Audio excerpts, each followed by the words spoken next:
Let's start with the D-line, which is a little bit different this year because the edge rushers are now technically no longer outside linebackers. They're DNs. So this counts Rashan Gary, Lucas Van Ness, and Preston Smith. Yeah, they're down linemen. Yes, Matt LaFleur will be happy to.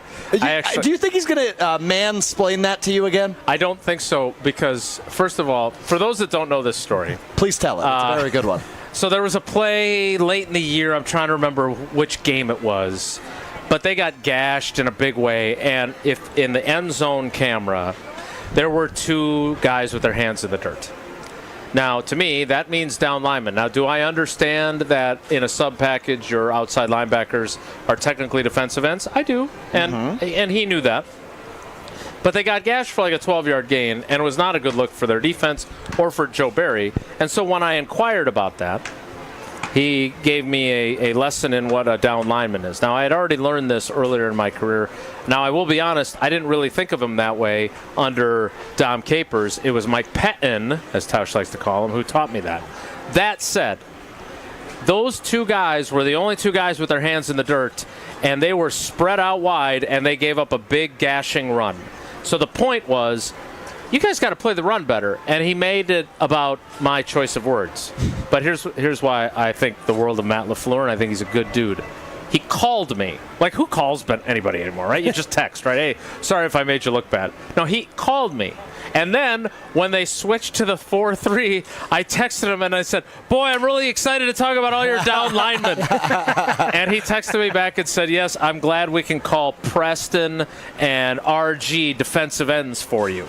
So now that we're all on the same page and they're going to be in a 4-3 base, the biggest part of it is it doesn't really matter because they're not going to be in a base defense very often. That's true. That's true. It feels hard to talk about the defense without bringing up the new defensive coordinator, Jeff Hafley, the former head coach at Boston College, bringing his new base 4-3 to Green Bay in his first season as the defensive coordinator, his first season as a defensive coordinator in the NFL, but has defensive coordinator and head coaching experience at the collegiate level, has coached in the NFL, was formerly with the San Francisco 49ers, coached their D-backs there, but Jeff Hafley, the first-time defensive coordinator, bringing this defense to Green Bay. So when it comes to that name, RG, Rashan Gary, something that's always eluded him in his pretty solid NFL career is a double-digit sack season. And that's something I remember we talked about with him last year was can he finally eclipse 10 sacks on the year? He has yet to do that in his NFL career, but with a new coordinator, with a little bit different of a base defense, it seems like he will be one of, if not the focal point of this defense in 2024. But he has to be one of those guys that Jason was just talking about that's better against the run. Well, has to do a better job of setting the edge. Has to be better against the run. Well, that's 100% true. And look, I saw a tweet earlier this week because we're in ranking season heading into training camps where the 33rd team said the Packers had a top 5 defensive line, and I was flabbergasted. What about this line says this top in 5 between when you? they were swapping the color schemes of division teams?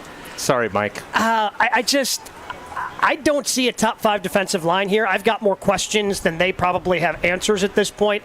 And the first question begins with Rashan Gary. Because I think I was willing to give him a pass. Okay, he's coming off the ACL. Me too. And, okay, we're ready. But then he came out and he was so good early in the season and he faded late. He had the 2 3-sack games early, finishes the season with 9.5, does not have a single sack the last 6 weeks of the season, and just did not have the impact that he needs to have. We were talking about Jordan Love, and you're paying him. He has to do certain things. Rashan Gary's getting paid.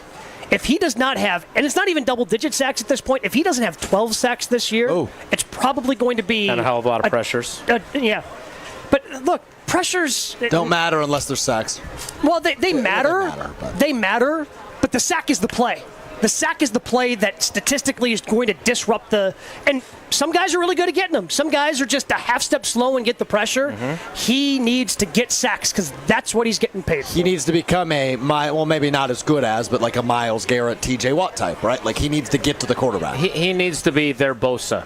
Yes. If you look at this scheme, both of the Bosas are in a similar scheme. Yeah. And Brian Bulaga, again, did the best job of describing how they want to play the run, which is stop the run on the way to the quarterback. That seems to work in this system more often than it doesn't. the problem is with the Packers, doesn't matter what system it is, they seem to never stop the run. 4-3-3-4, Dom Capers, Mike Pettin, Joe Barry, hasn't really mattered, right? And so that's definitely where they have to be better. But I gave him a pass too, Gabe, and I think frankly his 9.5 sack numbers are misleading because 6 of them came in 2 games. Mm-hmm. I mean, I was at a game at Lambeau Field where Antoine Odom had like 6 sacks in a game. Like, Vonnie Holliday had a 5-sack game. And I love Vonnie Holliday, one of my favorites that I covered, but he was not a elite-level pass rusher. So he has to show that consistency. They have to get as much as they can out of Preston Smith, the only 30-something player on their roster. Mm-hmm. And the guy that I want to see the most, that I'm most intrigued by, what happens with Lucas Van Ness this year? He seems like the guy that can be the versatile piece that in pass rushing situations, they can put him inside next to Kenny Clark. They can take Kenny Clark off the field. Kingsley Enagbare didn't tear his ACL miraculously. Still don't understand that. I don't know if Reggie healed it like he healed his own hamstring from up above. But the bottom line is they need to get pressure and they need to stop the run. And we'll get to the secondary, but one of the things that you're counting on if you're stopping the run on your way to the quarterback is that your linebackers and your safeties are sure tacklers. So what could have been a 2-yard run and wasn't because your up front guys didn't make the play doesn't become a 16, 20, or 70-yard run because either your linebackers or your safeties come up and are sure tacklers. How about interior? Kenny Clark he's a monster. I mean, he's a very, very good defensive tackle. I think 2024 will be the year of Carl Brooks. I think he will have an emergence. He really came on strong at the end of last regular season.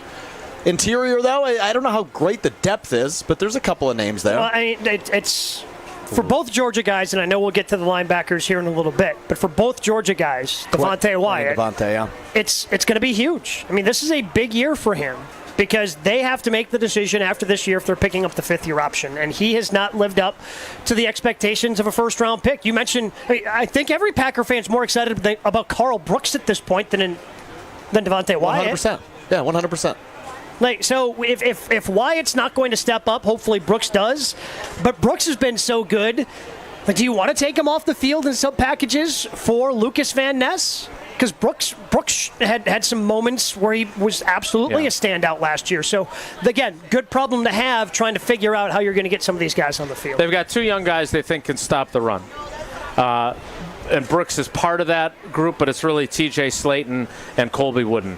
The guy that's the wild card here is the former first-round pick. Yeah. Because we have heard multiple people, Jason Rebrovich, their defensive line coach, John Eric Sullivan, their kind of number 2 man in the personnel department, both go out of their way to talk about how this system will highlight Devontae Wyatt. He's quick twitch. We talked to Devontae Wyatt during the offseason program, and one of the things he said was that I'm not real good when I have to think. I want to be able to react. I want to be able to react and then diagnose as opposed to diagnosing and then reacting.